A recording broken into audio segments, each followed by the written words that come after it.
조선의 역사에서 가장 논쟁적인 임금으로 꼽히는 인물이 있습니다. 바로 광해군입니다. 그는 임진왜란이라는 미증유의 국난 속에서 세자로서 나라를 지킨 인물이었습니다. 전쟁터를 누비며 흩어진 민심을 수습했습니다. 임금이 된 그는 무너진 나라를 다시 일으키는 데 온 힘을 쏟았습니다. 토지를 정비하고 백성의 세금 부담을 덜어주었습니다. 무엇보다 그는 명나라와 새로 떠오르는 후금 사이에서 절묘한 줄타기를 했습니다. 어느 한쪽에 치우치지 않는 중립외교였습니다. 하지만 그 실리적인 외교는 명분을 중시하던 신하들의 거센 반발을 샀습니다. 결국 그는 반정으로 왕좌에서 끌려 내려왔습니다. 광해군을 몰아낸 인조 정권은 명나라를 향한 유리를 앞세웠습니다. 그리고 떠오르는 후금을 적으로 돌렸습니다. 그 결과는 참혹했습니다. 후금이 청나라가 되어 쳐들어온 병자호란으로 조선은 무릎을 꿇었습니다. 이제 한 가지 가정을 해봅시다. 만약 광해군이 폐위되지 않고 끝까지 왕좌를 지켰다면 어땠을까요? 이야기를 위해 먼저 광해군이 처했던 시대를 살펴보겠습니다. 그것은 거대한 두 세력이 충돌하던 격동의 시기였습니다. 오랫동안 동아시아의 중심이던 명나라가 서서히 기울어 가고 있었습니다. 그 빈자리를 만주의 후금이 빠르게 채우고 있었습니다. 조선은 그 사이에 끼어 있었습니다. 명나라는 임진왜란 때 도와준 은혜를 내세워 후금 정벌을 요구했습니다. 어느 한쪽 편을 들면 다른 쪽의 칼날이 조선을 향할 처지였습니다. 그것은 나라의 운명을 건 위험한 외교였습니다. 광해군은 이 절체절명의 상황에서 놀라운 줄타기를 펼쳤습니다. 명나라의 요청은 들어주는 척하되 후금과는 척지지 않았습니다. 명나라가 군사를 요청하자 그는 강옥립에게 군대를 주어 보냈습니다. 하지만 상황을 보아 후금에 항복하라는 밀명을 함께 내렸습니다. 덕분에 조선은 명나라의 체면도 세우고 후금의 분노도 피했습니다. 그것은 작은 나라가 살아남기 위한 최선의 지혜였습니다. 이런 실리적인 임금이 끝까지 나라를 다스렸다면 지금부터 그 또 하나의 역사를 상상해봅시다. 만약 인조반정이 일어나지 않고 광해군이 왕좌를 지켰다면 어땠을까요? 조선의 운명은 전혀 다른 길을 걸었을 것입니다. 가장 먼저 그의 현명한 중립외교가 흔들림 없이 이어졌을 것입니다. 명과 청 사이에서 조선은 계속 균형을 지켰을 것입니다. 명나라가 기울고 청나라가 일어서는 그 격변 속에서 조선은 어느 편에도 깊이 휘말리지 않았을 것입니다. 실리를 따라 움직였을 것입니다. 무엇보다 나라를 폐허로 만든 병자호란이 일어나지 않았을 것입니다. 청나라를 적으로 돌리는 어리석음을 광해군은 범하지 않았을 테니까요. 임금이 삼전도에서 머리를 조아리는 그 치욕도 없었을 것입니다. 수많은 백성이 청나라로 끌려가는 비극도 없었을 것입니다. 실제 역사에서 인조 정권의 명분 외교는 나라를 전쟁의 구렁텅이로 몰았습니다. 명분이 백성의 목숨보다 앞섰던 것입니다. 하지만 광해군의 조선은 실리로 그 전쟁을 피했을 것입니다. 백성의 목숨을 명분보다 앞에 두었을 것입니다. 단 한 번의 정변이 일어나지 않았다는 가정이 한 나라의 운명을 통째로 바꾸는 것입니다. 광해군의 조선은 명과 청이라는 두 강대국 사이에서 절묘하게 처신했을 것입니다. 그것은 줄타기의 연속이었습니다. 기울어가는 명나라에는 적당한 예의를 갖추되 무리한 요구는 거절했을 것입니다. 침몰하는 배에 함께 타지 않은 것입니다. 떠오르는 청나라와는 척지지 않으면서도 거리를 유지했을 것입니다. 새로운 강자를 적이 아니라 이웃으로 대했을 것입니다. 광해군은 어느 한쪽의 운명을 거는 도박을 결코 하지 않았을 것입니다. 늘 빠져나갈 길을 열어두는 신중한 임금이었습니다. 덕분에 조선은 두 강대국의 전쟁에 휘말리지 않고 평화를 지켰을 것입니다. 그 사이 나라의 힘을 조용히 길렀을 것입니다. 외교란 명분이 아니라 실리라는 것을 광해군은 누구보다 잘 알았습니다. 약한 나라일수록 더 현명해야 한다는 것을요. 실제 역사의 조선은 명분에 사로잡혀 그 지혜를 잃었습니다. 그 대가는 두 번의 호란으로 돌아왔습니다. 하지만 광해군의 조선은 그 지혜를 끝까지 지켰을 것입니다. 그것이 전쟁과 평화를 가른 차이였습니다. 광해군의 가장 큰 업적은 어쩌면 일어나지 않은 전쟁이었을 것입니다. 그가 피한 그 전쟁이 병자호란입니다. 실제 역사에서 인조 정권은 청나라를 오랑캐라 멸시하며 명나라만 섬겼습니다. 분노한 청나라는 대군을 이끌고 쳐들어왔습니다. 임금은 남한산성에 갇혀 추위와 굶주림 속에 47일을 버텼습니다. 결국 성문을 열고 청황제에게 항복했습니다. 삼전도에서 임금이 3번 절하고 9번 머리를 조아린 그 치욕은 조선 역사의 가장 아픈 장면이 되었습니다. 수십만의 백성이 청나라로 끌려가 노예로 팔리거나 평생 고향을 그리워했습니다. 나라의 자존심도 백성의 삶도 무너졌습니다. 하지만 광해군의 조선이었다면 이 모든 비극은 없었을 것입니다. 그는 처음부터 청나라를 적으로 돌리지 않았을 테니까요. 전쟁을 피하는 것이 전쟁에서 이기는 것보다 훨씬 위대한 일입니다. 광해군은 그 어려운 길을 택할 줄 아는 임금이었습니다. 싸우지 않고 나라를 지키는 것, 그것이 광해군이 보여준 진짜 실력이었습니다. 광해군은 외교뿐 아니라 안으로도 실리를 추구한 임금이었습니다. 그는 백성의 삶을 실제로 낫게 하는 일에 집중했습니다. 그는 대동법이라는 획기적인 세금 제도를 시행했습니다. 백성이 토지에 따라 공평하게 세금을 내도록 한 큰 개혁이었습니다. 가난한 백성의 부담은 줄고 나라의 살림은 오히려 안정되었습니다. 공평한 세금이 모두에게 이루었던 것입니다. 그는 전쟁으로 무너진 토지와 호적을 다시 정비했습니다. 나라의 기초를 하나하나 다시 세운 것입니다. 만약 그의 실리적인 개혁이 한 세대 더 이어졌다면 조선은 훨씬 부유해졌을 것입니다. 백성의 살림이 눈에 띄게 펴졌을 것입니다. 실제 역사에서 그를 몰아낸 정권은 명분에 매달리느라 실리를 놓쳤습니다.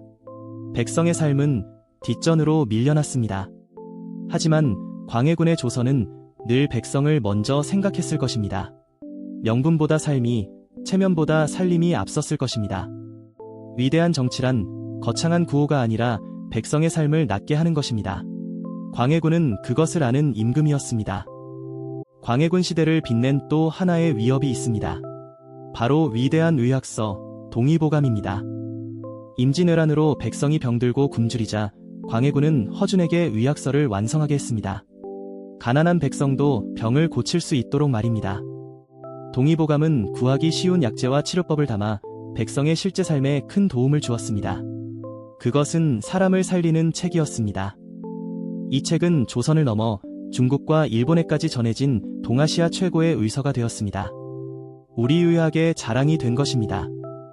백성의 병을 걱정의 의서를 만들게 한 그 마음이 광해군이라는 임금의 깊이를 보여줍니다. 그는 백성의 아픔을 헤아렸습니다.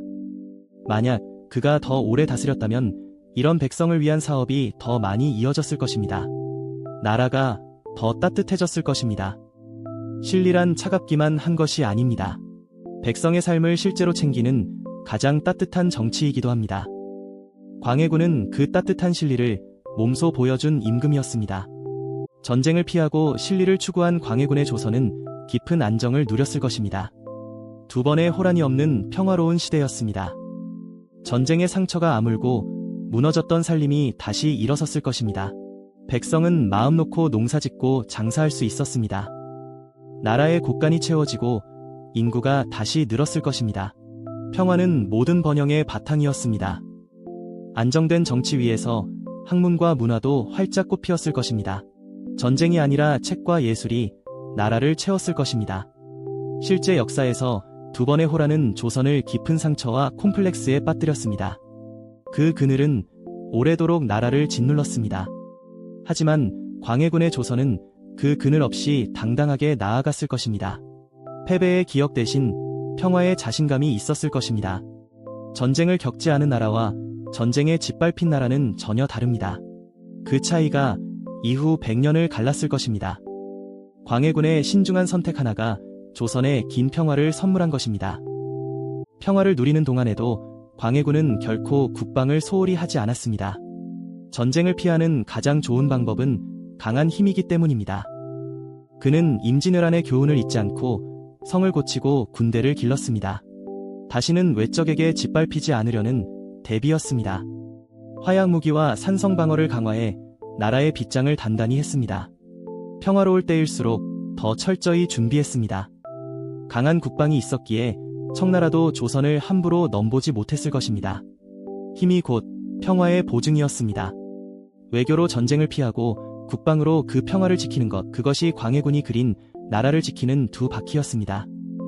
실제 역사의 조선은 명분에 매달리느라 국방마저 소홀히 했습니다. 그래서 청군 앞에 그토록 허무하게 무너진 것입니다. 하지만 광해군의 조선은 외교와 국방을 모두 갖춘 단단한 나라였을 것입니다. 안으로도 밖으로도 흔들리지 않았을 것입니다. 준비된 평화만이 오래가는 평화입니다. 광해군은 그 이치를 잘 알고 있었습니다. 전쟁 없는 평화와 공평한 제도 위에서 조선은 서서히 번영했을 것입니다. 신리의 정치가 풍요로운 열매를 맺은 것입니다. 백성의 살림이 펴지면서 상업과 수공업이 활기를 띠었을 것입니다. 시장에는 물건이 넘치고 사람들이 북적였을 것입니다. 청나라와의 평화로운 관계 덕에 활발한 무역도 이루어졌을 것입니다. 닫힌 나라가 아니라 통하는 나라가 되었을 것입니다. 나라에 부가 쌓이면서 학문과 예술에 투자할 여유도 생겼을 것입니다. 풍요는 문화의 바탕이 되었을 것입니다. 실제 역사에서 두 번의 호란은 조선의 경제를 깊이 망가뜨렸습니다. 회복하는데 오랜 세월이 걸렸습니다. 하지만 광해군의 조선은 그 손실 없이 꾸준히 성장했을 것입니다. 전쟁에 쓸 힘을 번영에 썼을 것입니다. 신리란 결국 백성을 잘 살게 하는 것입니다. 광해군의 신리가 조선을 부유한 나라로 이끌었을 것입니다. 명분으로는 배를 채울 수 없습니다. 백성을 살리는 것은 언제나 신리입니다. 세월이 흘러 먼 서쪽에서 낯선 서양 세력이 동아시아로 다가왔습니다. 그것은 또 다른 격변의 시작이었습니다. 신리의 밝은 광해군의 조선이라면 이 변화를 두려워하지 않았을 것입니다. 새로운 것을 배척하기보다 살펴보았을 것입니다. 그는 명분에 갇히지 않고 서양의 기술과 문물을 실용적으로 받아들였을 것입니다. 쓸모있는 것이라면 출처를 가리지 않았을 것입니다. 두 강대국 사이에서 줄타기하던 그 외교 감각으로 서양 세력도 능숙하게 다루었을 것입니다. 필요한 것은 취하고 위험은 피했을 것입니다. 실제 역사의 조선은 명분에 사로잡혀 변화의 때를 번번이 놓쳤습니다. 닫힌 문이 나라를 뒤처지게 했습니다. 하지만 광해군의 조선은 그 문을 열어두었을 것입니다. 세상의 변화를 일찍 읽고 앞서 준비했을 것입니다. 신리는 변화 앞에서 가장 강한 힘을 발휘합니다. 명분은 변화를 막지만 신리는 변화를 끌어안기 때문입니다. 준비된 나라에게 새로운 세력은 위협이 아니라 기회였을 것입니다. 광해군의 조선은 그 기회를 잡았을 것입니다. 신리로 무장한 광해군의 조선은 거센 시대 앞에서도 흔들리지 않았을 것입니다. 명분이 아니라 현실을 늘 직시했기 때문입니다. 이웃 나라들이 변화에 휘둘릴 때 조선은 중심을 지켰을 것입니다. 어느 편에 설지를 늘 신리로 판단했을 것입니다.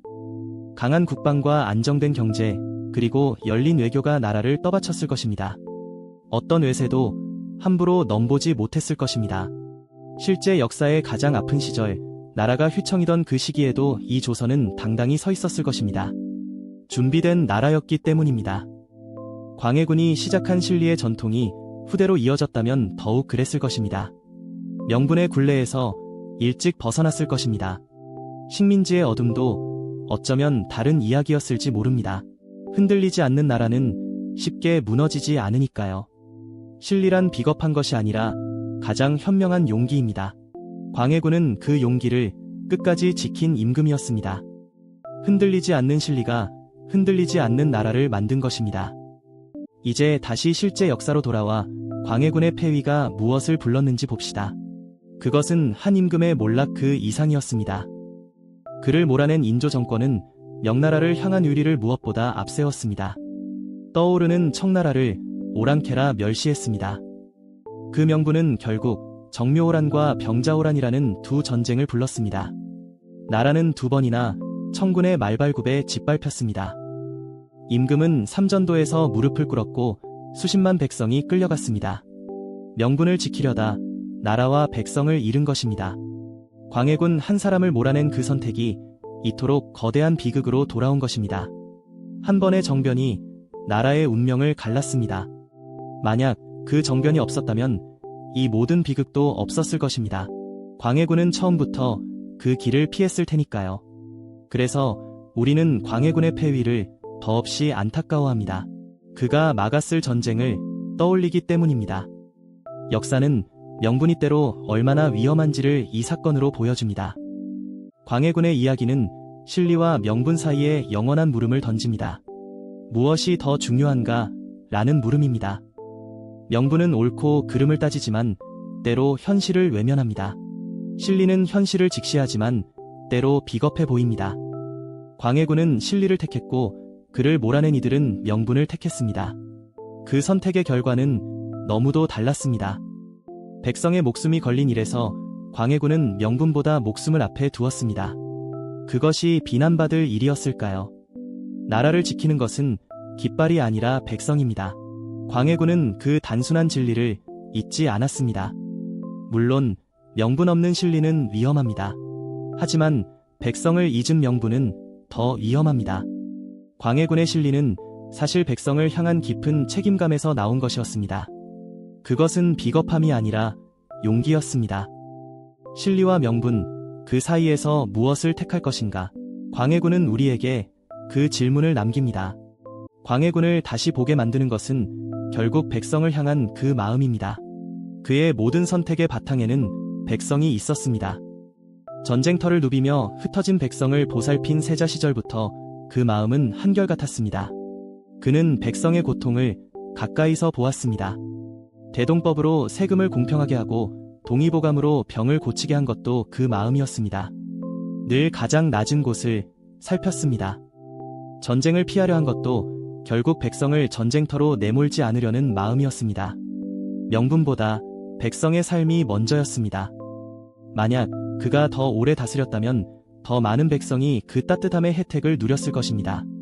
살기 좋은 나라가 되었을 것입니다.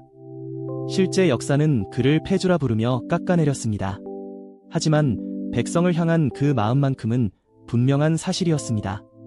임금의 자격은 명분이 아니라 백성을 향한 마음에 있습니다. 광해군은 그 자격을 충분히 갖춘 임금이었습니다. 그 마음을 떠올리면 그의 패위가 더욱 안타깝게 다가옵니다. 오랫동안 광해군은 형제를 죽이고 어머니를 가둔 패륜의 임금으로만 기억되었습니다. 반정 세력이 그렇게 기록했기 때문입니다. 물론 그의 통치에 어두운 면이 없었던 것은 아닙니다. 권력을 지키려는 과정에서 무리한 일도 있었습니다. 하지만 그의 외교와 개혁만큼은 시대를 앞선 것이었습니다. 후대의 학자들은 그를 다시 평가하기 시작했습니다. 승자가 쓴 역사 뒤에 가려진 광해군의 진짜 모습을 보아야 합니다. 그는 패주이기 전에 실리의 임금이었습니다. 이 상상은 그 가려진 가능성을 환하게 비춰줍니다. 그가 끝까지 다스렸다면 어떤 조선이 되었을지를요. 역사의 평가는 늘 승자의 몫이었습니다. 하지만 시간이 흐르면 진실은 다시 모습을 드러냅니다. 광해군은 패륜의 패주가 아니라 시대를 앞서간 비운의 임금이었을지 모릅니다. 우리는 그를 다시 볼 때입니다. 한 사람을 어떻게 기억하느냐가 한 시대를 어떻게 이해하느냐를 결정합니다. 이 긴 상상은 우리에게 묵직한 질문을 던집니다. 명분과 실리 사이에서 우리는 무엇을 택해야 하는가? 옳은 명분이 때로 큰 비극을 부르고 비겁해 보이는 실리가 때로 많은 생명을 살립니다. 무엇이 진짜 옳은 것일까요? 광해군은 실리를 택해 전쟁을 피하려 했지만 명분의 이름으로 쫓겨났습니다. 그 선택의 무게를 우리는 지금 다시 답니다. 우리는 지금 명분에 사로잡혀 현실을 놓치고 있지는 않은가요? 광해군의 질문은 지금도 유효합니다. 나라를 지키는 것은 깃발이 아니라 백성이라는 것, 그 단순한 진리를 우리는 늘 기억해야 합니다. 역사 속 가정은 단순한 공상이 아니라 우리가 어떻게 판단해야 할지를 비추는 거울입니다. 광해군이라는 거울에 우리는 실리와 명분의 무게를 비춰봅니다. 그 무게를 아는 것이 더 현명한 선택의 시작입니다. 자, 이제 긴 상상의 끝에 서서 우리는 한 임금을 바라봅니다. 전쟁을 피하고 백성을 지킨 실리의 군주, 광해군입니다. 두 번의 호란이 없는 평화로운 조선, 명분 대신 실리로 번영한 나라. 그것은 우리가 아는 역사와는 전혀 다릅니다. 그리고 이 모든 것이 인조반정이 일어나지 않았다는 가정에서 비롯되었습니다. 단지 그것뿐이었습니다. 물론 이것은 어디까지나 상상입니다. 역사에 만약이란 없습니다. 실제 광해군은 왕좌에서 쫓겨났고 조선은 두 번의 호란으로 무릎을 꿇었습니다. 명분이 너무 큰 대가를 치르게 했습니다. 하지만 이 상상은 우리에게 묻습니다. 그가 끝까지 나라를 지켰다면 우리는 어떤 역사를 살고 있을까요? 명분과 실리 사이의 그 오랜 물음은 지금도 우리 곁에 남아 있습니다. 광해군은 그 답을 알고 있었습니다.